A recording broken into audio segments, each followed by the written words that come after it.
인생을 사는 건 쉽지 않습니다. 아니, 매우 힘이 듭니다. 오죽하면 인생을 가리켜 고해, 즉 거친 바다와 같다, 그렇게 말했겠습니까? 신생아가 이 세상에 태어나서 감기에 걸려서 힘들어하는 것을 시작으로 임종을 앞둔 노인이 숨을 거칠게 몰아쉬는 것을 마지막으로 인생의 모든 행로에는 이처럼 아픔과 고통이 뒤따라 옵니다. 눈물 없는 사람이 없고요.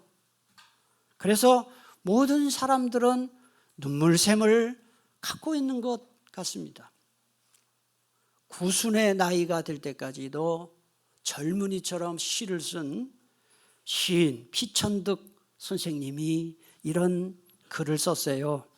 내가 내 마음을 꺼내 보여줄 수 없어서 그렇지 천사의 눈으로 내 마음을 본다면 무슨 마음이라 그랬나요? 누더기 마음입니다 그랬어요.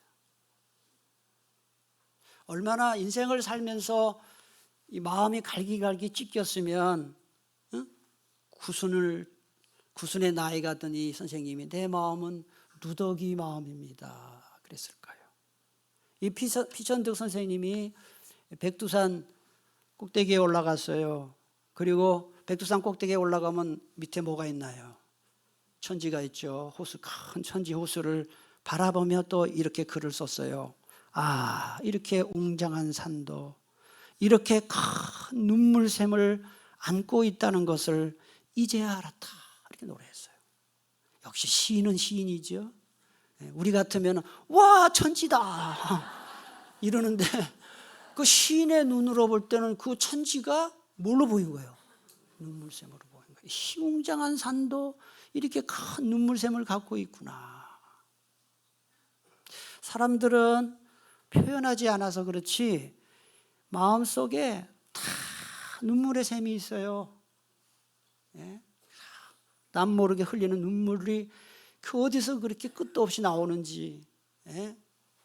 그런데 예수님을 믿는 사람이라고 해서 또 믿음이 좋은 사람이라고 해서 고난이 면제되지 않아요. 오늘 본문에 보면은 예수님과 함께 배를 타고 가는 제자들이 바다에서 큰 풍랑 만나죠. 35절을 보니까 이런 말씀이 나와요. 그날 저물 때 제자들에게 이르되 우리가 저편으로 건너가자 하시니 그랬어요. 여기 보면은 그날이 언제인가요? 35절 그날이 언제인가요? 4장 1절에 보면 그 답이 나오는데요, 읽지는 않겠습니다. 예수님이 바닷가에 많은 무리들이 예수님을 따라와서 그러니까 이 말씀을 가르쳐야 되는데 방법이 없잖아요. 그러니까 바다에 배를 띄우고 그 배에 올라가서 무리들에게 말씀을 가르친 거예요. 그리고 저녁이 된 거예요.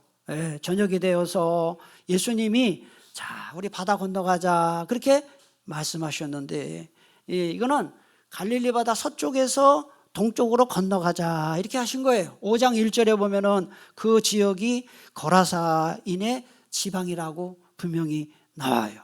자 36절을 보니까 그들이 무리를 떠나 예수를 배에 계신 그대로 모시고 가매 다른 배들도 함께 하더니 배에 계신 그대로 모시고 갔다는 것은 예수님이 낮에 그 배에 이렇게 올라가서 사람들에게 설교하셨잖아요. 그 배를 타고 가셨다는 뜻이에요.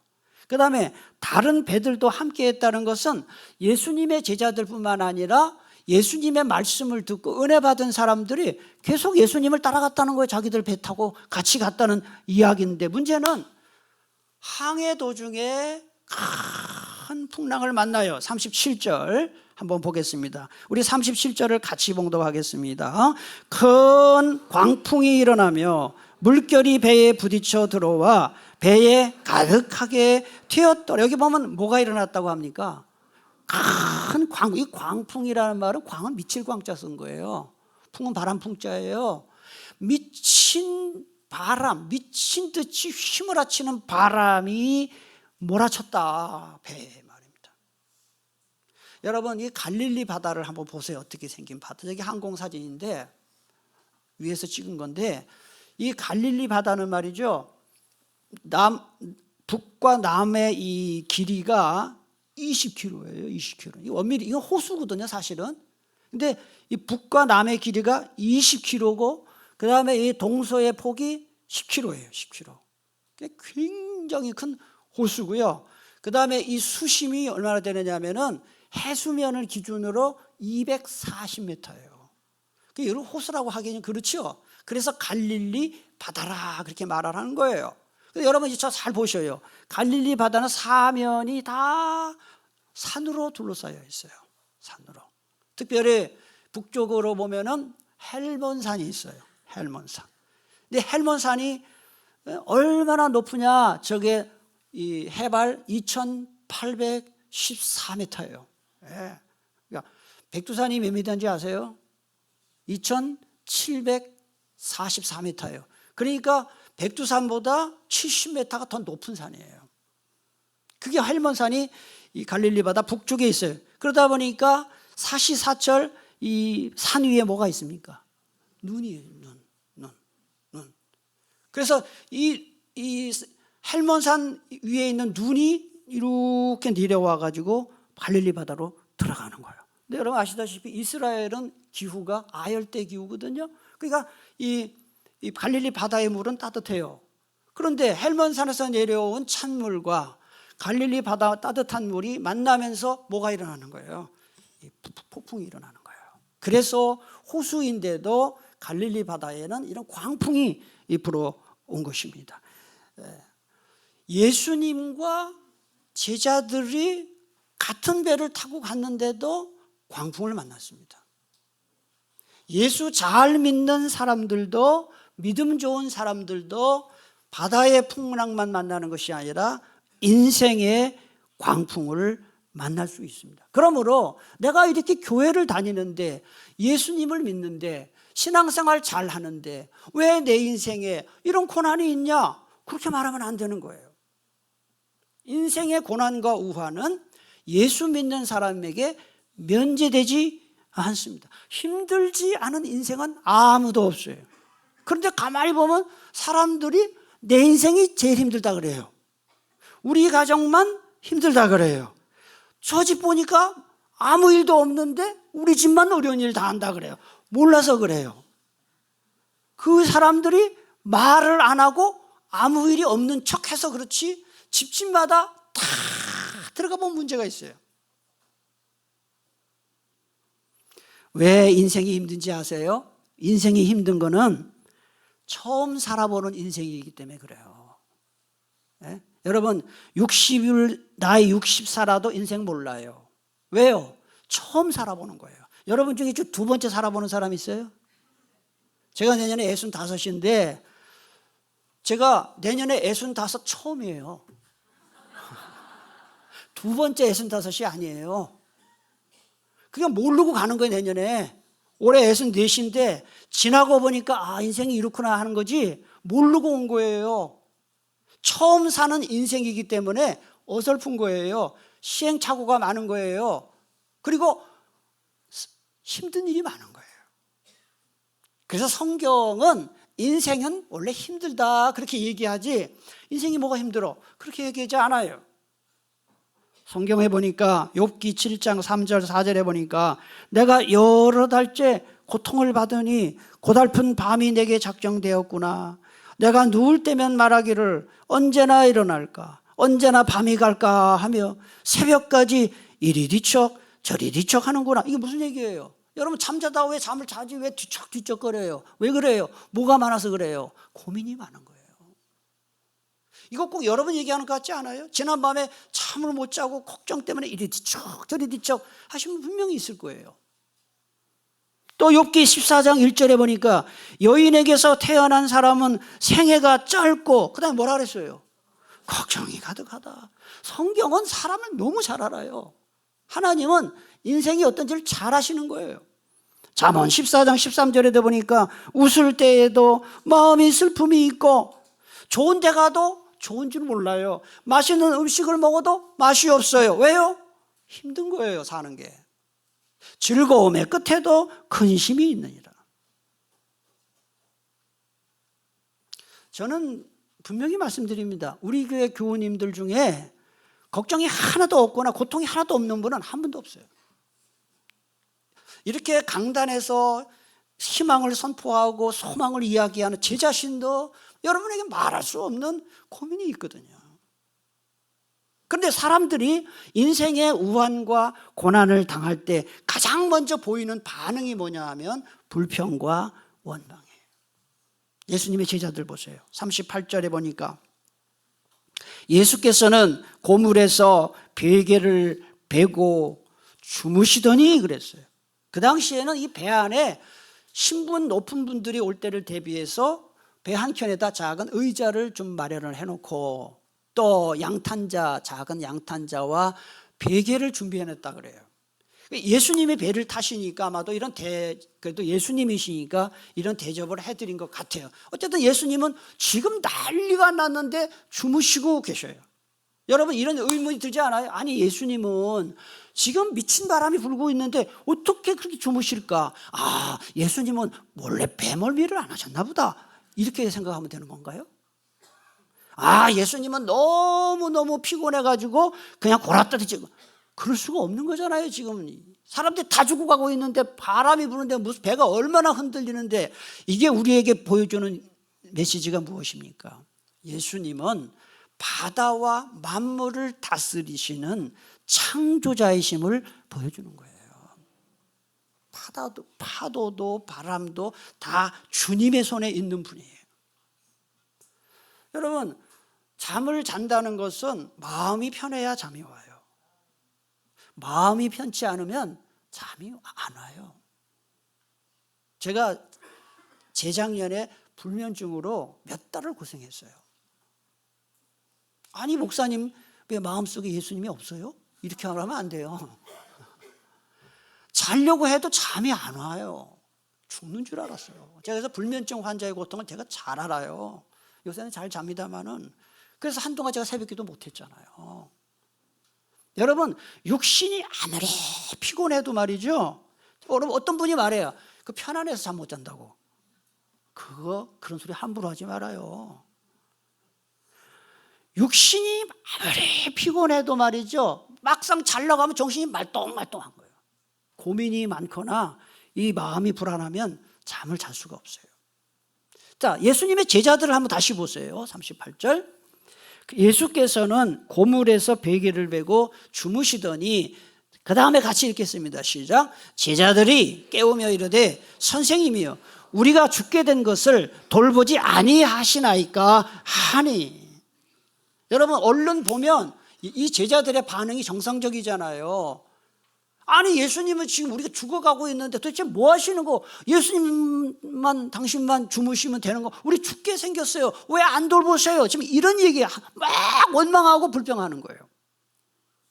근데 여러분 이게 잘 보세요. 이 제자들이 지금 예수님하고 처음 배 탄 거 아닙니다. 제자들은 예수님이 병 고치는 것도 다 봤고요. 죽을 병자도 고쳐주고 불치병자도 고쳐주고 다 봤고요. 예수님이 말씀을 전하실 때 능력 있게 말씀을 전하시는 것도 다 봤거든요. 그러면 정상적인 사람이라면 예수님이 지금 이렇게 광풍 중에도 주무시는 것은 예수님이 이 문제를 해결해 주실 것이다라는 믿음을 가져야 정상인 거 아니겠어요? 그런데 그걸 안 했다는 것은 예수님에 대해 몰랐다는 것이고 예수님이 지금 이 상황을 해결해 주실 것이라는 믿음이 없는 거예요.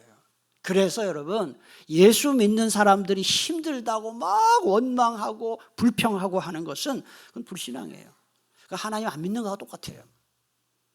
그래서 하나님은 출애굽한 이스라엘 백성들이 광야에서 막 하나님 원망하고 한 거에 대해서 강력하게 책망하셨어요. 고린도전서 10장 10절 그들 가운데 어떤 사람들이 원망하다가 멸망시키는 자에게 멸망하였나니 너희는 그들과 같이 어떻게 하랬습니까? 원망하지 마라. 하나님은 원망하는 자 멸망시킨다 그랬어요. 잠언 19장 3절에 보니까 사람이 미련함으로 자기 길을 굽게 하고 마음으로 여호와를 원망하느니라 그랬어요. 하나님 원망하는 거, 사는 게 힘들다고, 고난이 있다고, 우환이 있다고 하나님 이럴 수 있습니까? 하나님 살아계십니까? 하나님 원망하는 거, 불평하는 것은 그건 망하는 길이고 미련한 짓이다. 성경이 그렇게 말하고 있어요. 넬슨 만델라라는 분을 여러분 아시죠? 지금 고인 되신 분이에요. 이분이 남아프리카 공화국 최초의 흑인 대통령이 된 분입니다. 이분이 흑인 인권 운동을 하다가, 그때 백인들이 정권 잡고 있었잖아요. 흑인 인권 운동을 하다가 44세에 경찰에 체포가 돼서 종신형을 선고받고 몇 년 감옥살이를 했느냐? 27년 감옥살이 했어요. 27년 감옥살이를, 그 지옥 같은 감옥에서 억울한 감옥살이를 했어요. 그래 이분이 감옥에 탁 들어가서 얼마나 억울하고 분하겠어요. 내가 무슨 뭐 나쁜 짓 한 것도 아니고 흑인 인권 운동을 했는데 이 백인 이 권력자들 내가 반드시 복수하겠다. 마음에 그냥 분노가 가득한 거예요. 그런데 그 감옥 환경이 너무 열악하다 보니까 결핵에 걸려요. 그래서 몸까지 다 망가집니다. 그러자 이 백인에 대한 분노가 극도로 치솟았어요. 그리고 자기와 함께 인권운동을 하다가 같이 잡혀온 동료들이 하나씩 둘씩 죽어가는 거예요. 그래서 이 만델라는 하나님을 믿는 사람이에요. 하나님께 막 부르짖습니다. 도대체 어떻게 해야 합니까? 그런데 말이죠, 하나님께서 내 만델라의 마음속에 어떤 음성을 주셨느냐? 용서해라. 용서해라. 여러분 더 열받죠. 용서할 수 없는 사람을 용서하라고 하니까. 그래서 하나님 나 용서하면 돼 날마다 그러고 있는데 계속해서 성령께서 용서해라. 나중에 이 만델라가 믿음이 있는 사람이에요.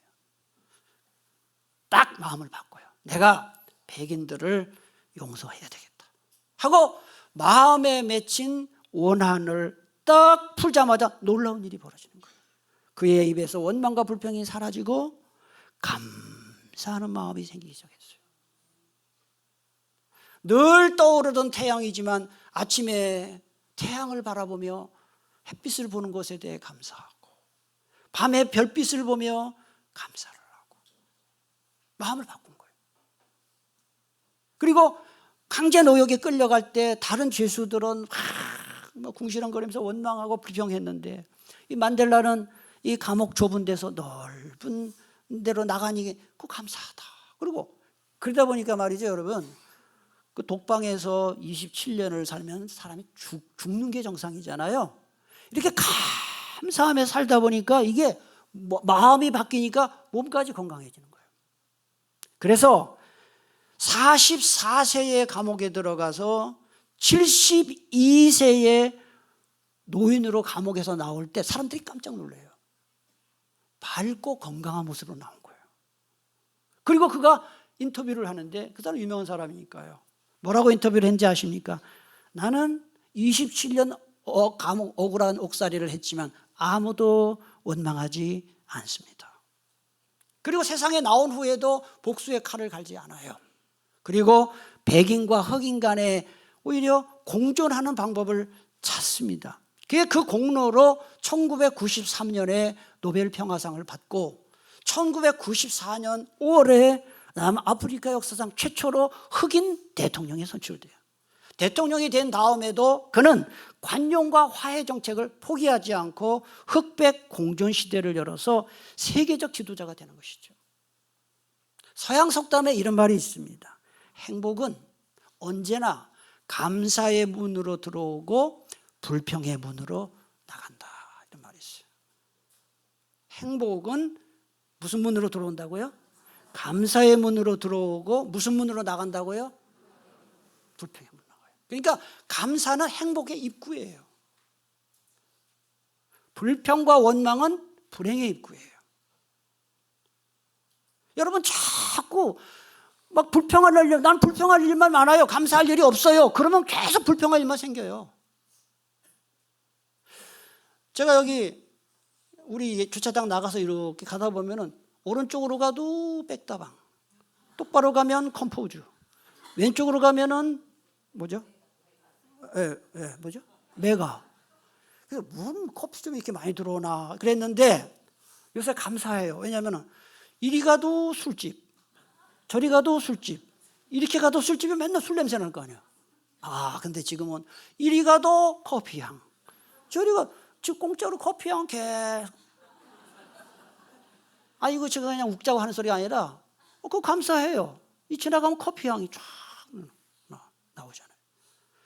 사람이 생각해보면 감사할까? 여러분 오늘 말이죠, 여러분이 이 사지가 멀쩡해가지고 이 자리 몸은 좀 걱정이 있더라도 사지가 멀쩡해서 오늘 이 자리에 나와서 예배 드리는 거, 이거 놀라운 은혜예요.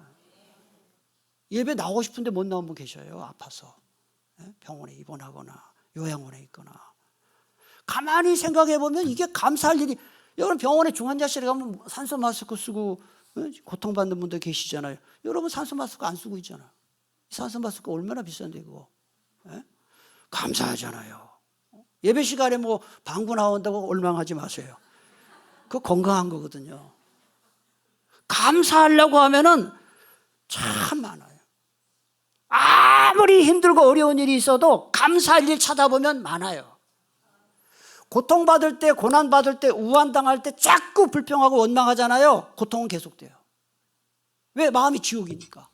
그런데 작은 일에 감사하기 시작하면 하나님께서 길을 열어주시는 거예요. 감사하는 자의 길을 하나님이 열어주셔요. 제가 좀 아까 만델라 얘기했어요. 44살에 감옥에 들어가서 72살, 27년 동안 감옥살이 하고 나왔어요. 만델라보다 어려운 사람이 있어요? 없잖아요. 여러분, 환경이 안 좋다, 우리 가정이 어떻다, 우환한 사람 없다니까. 가끔 보면 저한테 뭐 얘기를 하는데 자기 혼자 오만 걱정 다 갖고 있는 사람도 있어요.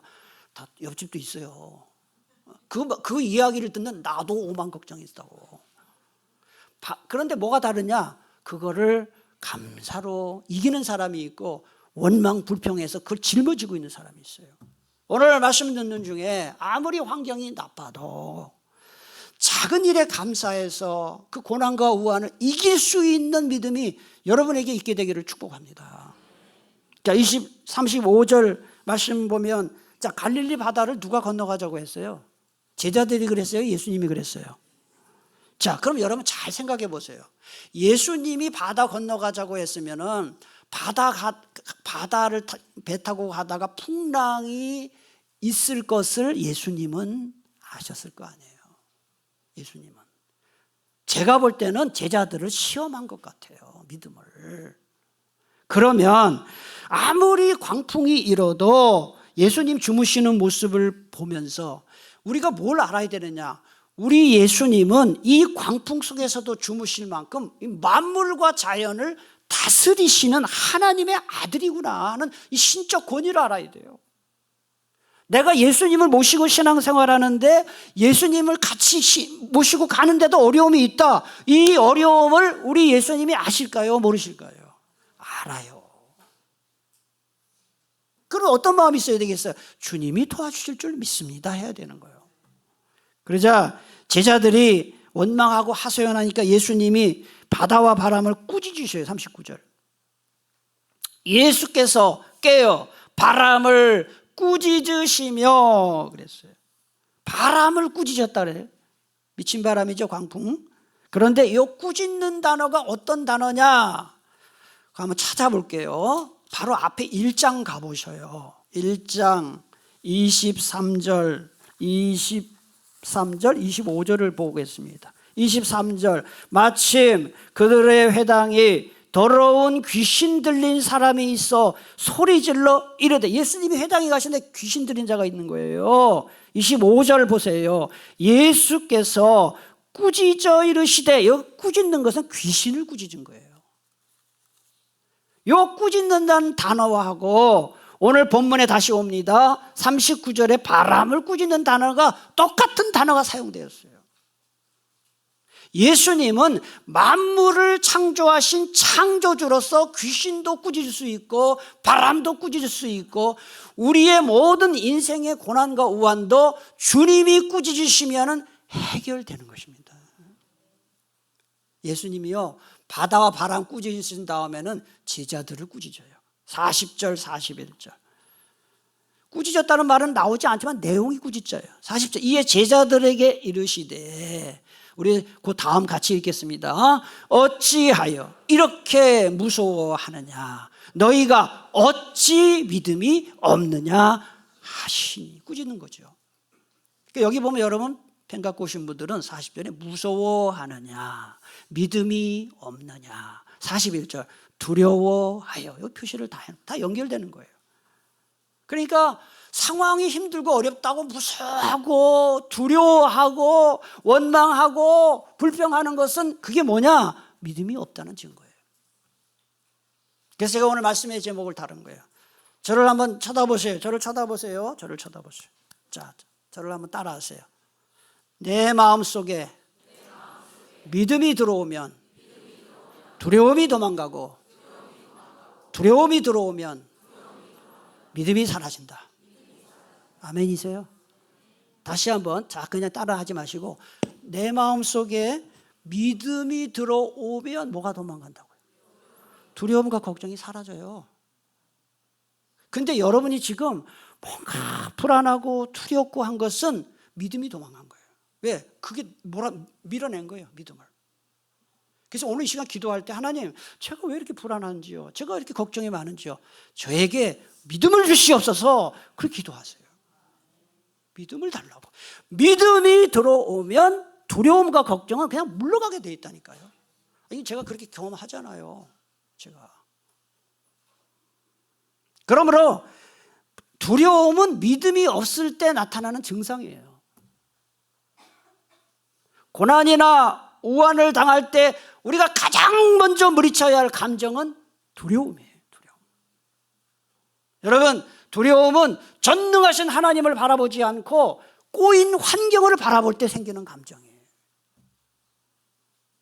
지금 일이 어렵다고 하나님 바라보지 않고 자꾸 사람 바라보고 사람 의지하죠. 사람 때문에 어려움 당해요. 사람 때문에. 사람 의지하면 그 사람이 나를 힘들게 해요. 어렵다고 자꾸 사람 의지하지 마세요. 믿는 도끼에 발등시켜요. 이번에 대통령 탄핵 사태도 가만히 보세요. 여러 정황들이 보면은 사람 믿을 사람 아무도 없어요. 여러분, 사람은 의지할 대상이 아니고 사랑해야 할 대상이에요. 저와 여러분이 의지할 분은 오직 한 분, 우리 하나님밖에 없어요. 하나님 절대로 변치 않거든요. 어렵다고 자꾸 돈만 가지고 돈 때문에 또 피눈물 나요. 우리가 끝까지 두려움을 물리치기 위해서 바라봐야 할 분은 전능하신 하나님밖에 없다.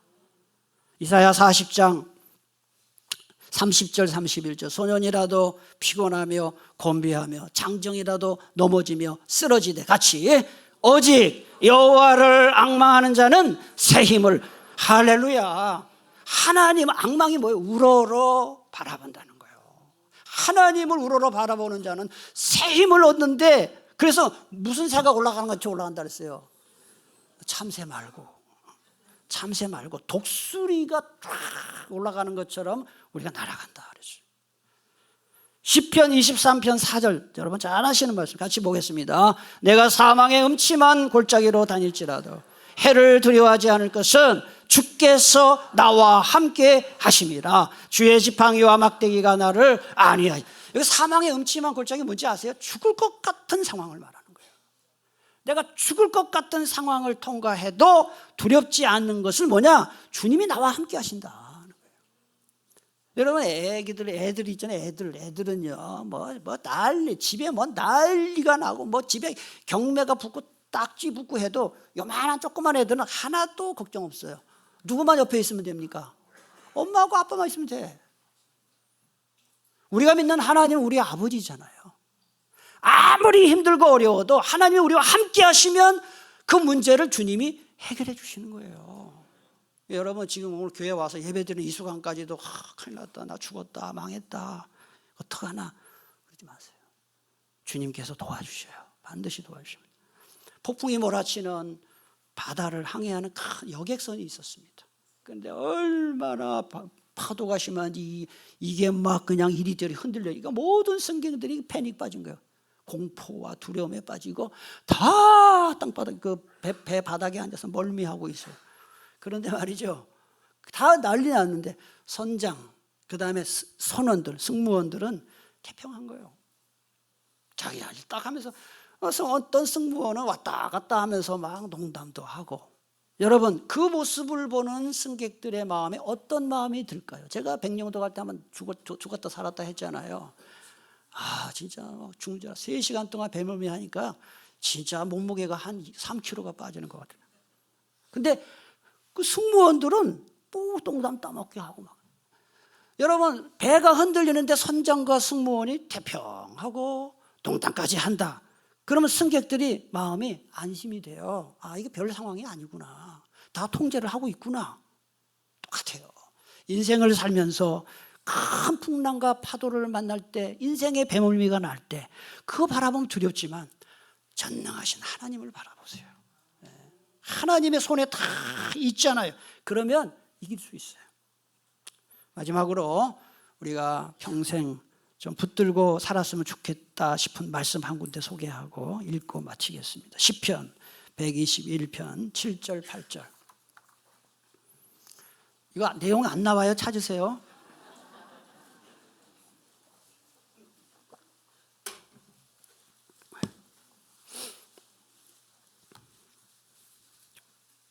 (7절) (8절) 다 같이 봉독합니다. 여호와께서 너를 지켜 모든 환난을 면하게 하시며 또 내 영혼을 지키시리로다.